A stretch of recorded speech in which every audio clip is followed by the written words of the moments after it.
Okay guys, welcome to another river tour video. This one, a little more river themed, is a water team. The water mechanic has been changed semi-recently, especially since me and Jordan got back into the game, to be like a weird pseudo-stealth. So any figure who has this little dolphin symbol on their movement, which almost all this entire team does, have the swim ability. That means that if they are occupying water terrain, they cannot be targeted by a range attack if the range attacker is more than 4 squares away. So you get a little bit of a pseudo stealth. But this team takes advantage of the water tiles to the max. Ideally, you win map roll again with this team. This is a theme team, a pirate theme team, which we'll get into with this Blackbeard in a minute. And you want to pick a map that you have that has the most water on it. Just in case you aren't able to win map roll because it is only a +5, not very high, the Attuma and the Frog Thor generate water. We'll get into that when we get into their cards more specifically. But the goal is to flood the map with as much water as you can and abuse the water to be able to be semi-immune to range attacks and enable some bullshit, which we'll get into when we get to it. Starting off with this Blackbeard piece. He has a few important abilities, starting with it's raid party time.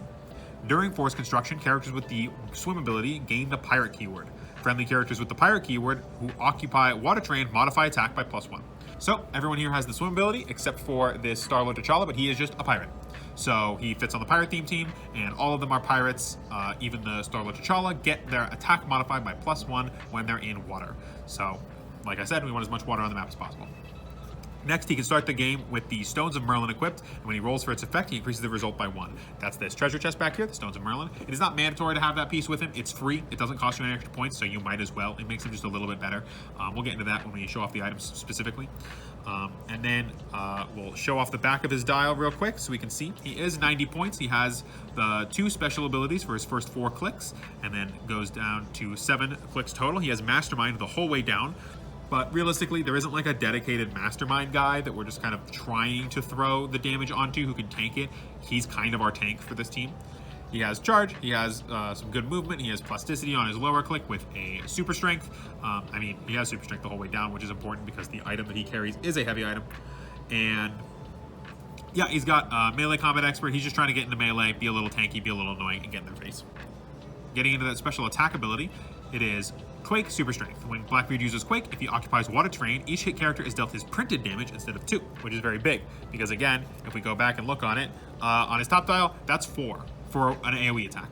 So you can charge him in for the 5 squares, get the Quake. If you hit the Quake and he's got the +1 attack, if he's in water, which he is for the special Quake as well, you're hitting with a 12 attack, which is mostly going to need just a 6 die roll into the most common defense number, which is 18, and you deal 4 damage to everybody you're hitting, which means that if your opponent's aware of this, they absolutely cannot, under any circumstances, move near water terrain.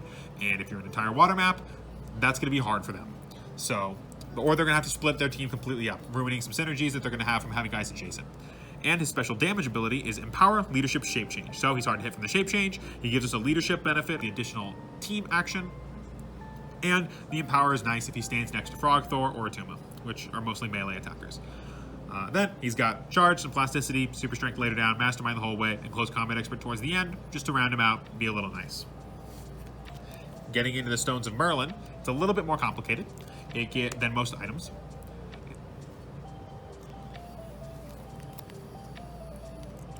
Getting into the Stones of Merlin, it's a little bit more complicated than most items. It is a heavy object, which means that only characters with super strength can hold it. So for us, this is just going to be Blackbeard. But if he dies and drops the item, or if the item drops itself, there is no other way to really equip it with anybody on our team. But hopefully, since super strength is not a very common ability, nobody on the opponent team can grab it either. But it gives the equipped character invincible, and when they are hit with an attack, you roll a d6. On a 1 or a 2, after resolutions, you unequip this object, and your opponent places it in a square of water terrain, or, if no water terrain is on the map, place it in a square within 6 squares of the unequipped character. So, if you're on an all-water map, it does just kind of float over to some water nearby. They're probably just going to teleport it as far as they can away from Blackbeard, because he's the only one realistically in the game that's probably going to be able to equip it.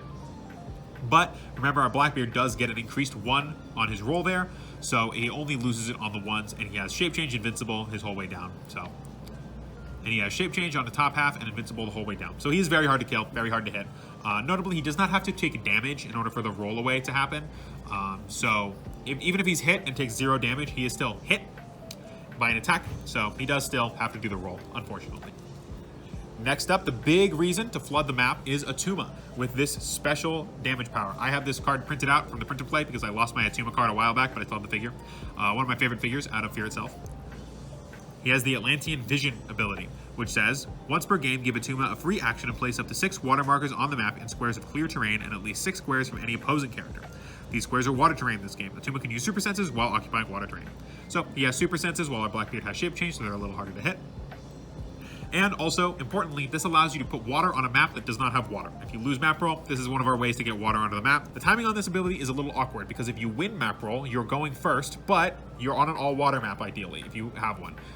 So you don't really need to put more water out on the map. If you're going second, that's when you really need to put more water out on the map, but your opponent has moved up. So they can try and block some of your more advantageous lines of water. But this is still important to get any water onto the map because as soon as your opponent sees that you're playing a swim team, they will pick a map that is completely dry. So any water is good water. And also if you can let your opponent come to you, then you're still playing in some water at least. He's got Charge, Blaze Claw's Fangs, Invulnerability, Toughness. This is an older Clix, so it doesn't have the nice little bar on the back to show off all its stats. But he has this crazy powerful damage ability. This is what we're playing Attuma for. He's 109 points, so there's a lot to invest in this ability. Let's see if it's worth it. Lord of the Murky Depths. Opposing characters within 6 squares and occupying water terrain can't be given power actions. Yeah, that sounds worth it to me. So the 109 here functionally reads 110. It's just quirk of old Clix where they give them odd random click numbers. But so technically this team is like 299 points because of this Attuma, but it's functionally 300. So this opposing characters within 4 squares in water terrain can't be given power actions. What does that actually mean? So Charge is a power action to move, then make a melee attack. Can't do Charge. Running Shot is a power action to move, then make a ranged attack. Can't do Running Shot. A lot of unique abilities on characters will say, take a power action. Can't do that. The X-Men team ability, for example, says take a power action. Can't do that. Teen Titans team ability. Can't do that. This hits a lot more abilities than you would think. This is incredibly annoying for most opponents to deal with. So, definitely do some looking up on everything that you can think of that is actually a power action. Be aware of what is and what isn't a power action. Double check your opponent's cards on what is or what isn't a power action on their cards when you first start playing the game, so that you know what this can and can't turn off. This ability is very powerful and is a definite way to slow your opponents down. On the back of his die, we can see once he loses the special damage ability, he goes to Leadership and Close Combat Expert.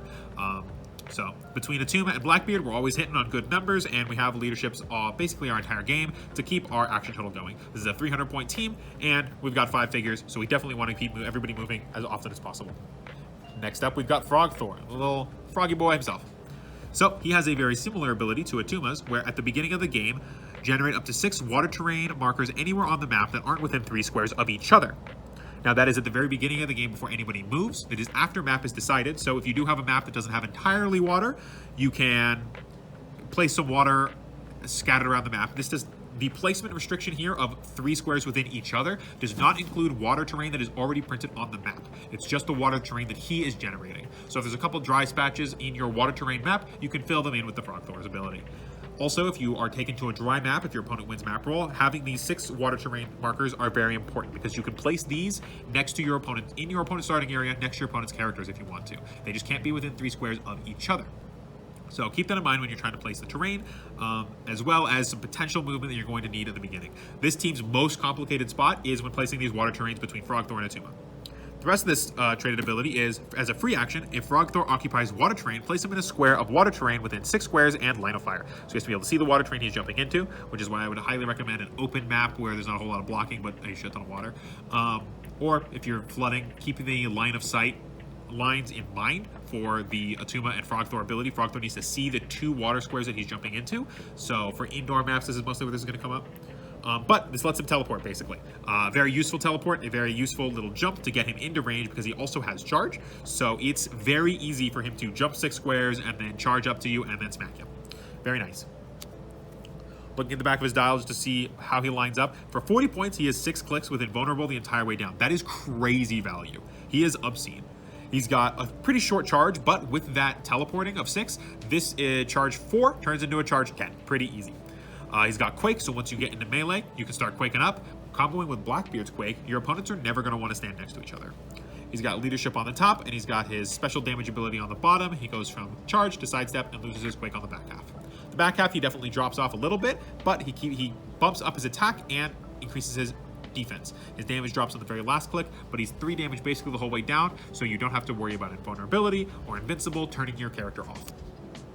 That special damage ability does also give him Close Combat Expert, and he has the normal damage symbol, so he stops being tiny, and this ability is protected from Pulse Wave, which just means that when he is Pulse Waved, he does not turn off that special damage ability, so he is still considered to be normal size when he is being hit by Pulse Wave.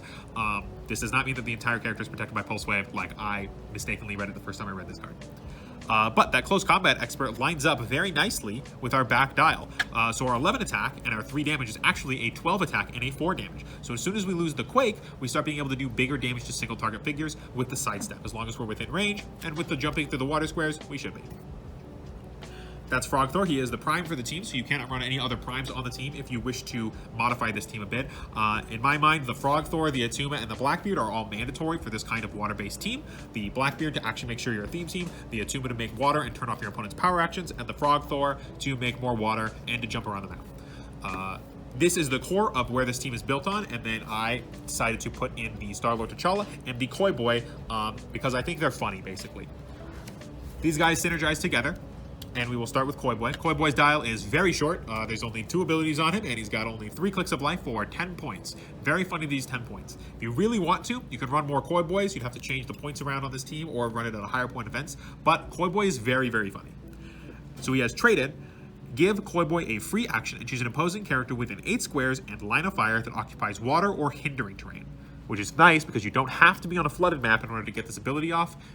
Even on a mostly hindering map, if your opponent has a lot of stealth, or if you have managed to flood the map with your own water, make sure that you place it on squares that are not in hindering terrain as well, so that Koi Boy can get the maximum amount of coverage with his effect, because the rest of his effect is very annoying for your opponents. You give them a unique modifier until the end of your next turn. When the chosen character attempts to move, it must break away as if adjacent to Koi Boy, and modifies the breakaway roll by -1. This is very funny because now they must roll a 5 or a 6 in order to break away from him. And he does not have to be in range anymore. This is a range 8 ability. Koi Boy is not really an attacker. If stats don't obviously show that, he's got really bad stats and melee, but he is swimming, so he does get the pirate keyword to fit on the team, and is very, very funny when it combined with something that gives him plasticity. For my choice, I have chosen the Cloak of Levitation from Disney Plus. It gives the character that is equipped by it flying, plasticity, and sidestep. All very relevant abilities for Koi Boy in this team. So the general game plan is going to be to move Koi Boy forward, then freeze the opponent, then sidestep him backwards, and then since he has the plasticity from the cape, they still get a -1 to their breakaway roll. So they need a 6 because of plasticity, but they can't roll a 6 because they get a -1. The most they can roll is 5, so they are stuck. If you use this on a figure who does not have any range, then they cannot make range attacks. They can't move, and they can't make range attacks, so they're stuck there. Now, unfortunately, your opponent can counter this by carrying that figure out with another person, or telekinesising them into range. If they carry them out, they still can't make an attack, so you do still turn off a figure, but they will assumedly be carrying them back into range, so you do have to worry about that. And the telekinesis does counter this ability because they can fling them into melee if their positioning is good, and then the melee piece that you have stuck can start hitting you. But if your opponent doesn't have telekinesis, and if you just target their telekinesis piece and kill them, then they lose their telekinesis piece. Then this Koi Boy is very, very funny with the cloak. The other reason why I like the cloak is because it gives him flying and sidestep to pair with Star-Lord T'Challa. Star-Lord T'Challa does not have the swim ability, so he does not get the pseudo-stealth from standing in water, but he has the fly ability, which is very, very important for synergy with Koi Boy. Basically, the main thing you want to be doing with this guy, since he's got his running shot on his top click, is to running shot in, take a shot at somebody, and then drop the Koi Boy off. Koi Boy can then free somebody, and then Koi Boy can, with the cloak, because he has sidestep both him and Star-Lord T'Challa back. Keep in mind that Star-Lord T'Challa does get the +1 attack bonus from standing in water because he is still a themed pirate, as we can see on his card. He is a pirate. And looking at the back of his card, he starts on a 12 attack. Nope, because we're not running him on that dial. And looking at the back of his card, he starts with an 11 attack because we're running him at the 40-point slot to fill out our points. He does have Running Shot, Pulse Wave, and an Outwit with his special defense ability, which we'll get into in a second. And then he gets Ranged Combat Expert and Super Senses. So between Attuma, Blackbeard, and T'Challa, we have a lot of rollouts. Frog Thor has the Invulnerable the entire way down, and Koi Boy has like 2 health, so if he gets hit, he's dying anyways, but he does have Energy Shield deflections. And if he's in the water, then he's hard to shoot anyways. A little bit of annoying anti-synergy, not gonna lie. But the idea with Koi Boy is he's 10 points, right? Like, we don't really care if we lose him. He's just stunning our opponent's melee pieces to be funny and annoying. I'm not gonna lie. He's kind of the reason why I wanted to build this team, to be funny and annoying. But the Star-Lord T'Challa can carry him, do a Running Shot, Pulse Wave. And the Star-Lord has a traded ability, which is for establishing theme teams. You can count a bunch of things as Wakandan. We're not using that ability. Our Blackbeard is already doing that with everybody else. So if you really want to go crazy with this team, you can try and fit some other water stuff like that on there. I don't know. I didn't bother to do that. This team works fine like this. And the Star-Lord T'Challa's defense ability is Energy Shield Deflection, Super Senses. So he does have Super Senses the whole way down, has the Energy Shield Deflections, and he does not have the swim ability, so he is most likely to be taking your ranged attacks. So having Energy Shield Deflection on his top dial here is very important because, as we look at his defense again, it kicks him up to 119 with the Super Senses rollout. So that's very nice. Also, he is our main outwitter for the team. Anything that Attuma doesn't turn off, try to turn off with Star-Lord T'Challa's Outwit, because that is very helpful. And then he drops to a Ranged Combat Expert later on in the dial to keep his damage high. So that is the water team, a little quick tour on the water team that we've built up here. And the cores here are Attuma, Blackbeard, and Frog Thor. My personal tech is this Koi Boy and Star-Lord T'Challa for a total of 55 points, because that's what we have left over with these, if we're assuming Attuma is at 110 points, not his annoying 109. And the Koi Boy, Star-Lord T'Challa, realistically, you can put whatever you would like personally in there for those 55 points. But for my money, this is the funniest way to do it by far. Frog Thor and Attuma can flood the map, Attuma can turn off our opponent's abilities, and Blackbeard and Frog Thor have very annoying quakes, while Koi Boy stuns our opponent's melee pieces in place, and Star-Lord T'Challa can start running shot or pulse waving or outwitting anything that he wants. Now, admittedly, this is a swim team, and swim teams always have the downside of, if I have no water, I'm kind of fucked. We mitigate that a little bit with some water generating abilities, but admittedly, they're not perfect. They could be better. So if you lose map roll here, just be aware that this is a more casual team, not a hyper competitive team, because if you lose map roll, you're definitely on the down foot, and you lose some of your crazy synergies like the Blackbeard's Crazy Quake, the Frog Thor's teleporting, Atuma's turning off ability, and Koi Boy a little bit of his stunning. He can still stun if they're in hindering terrain, but we prefer it to be in water because that synergizes with the rest of the team. But this is the team. Hope you like it. Hope you try it out for yourself. If you've got yourself some of these pieces or a map that you have flooded with water and you've always wanted to take advantage of the swim team ability, especially since it's semi-new rework, this would be the team for you. Hope you guys have fun with the team. We'll see you guys around.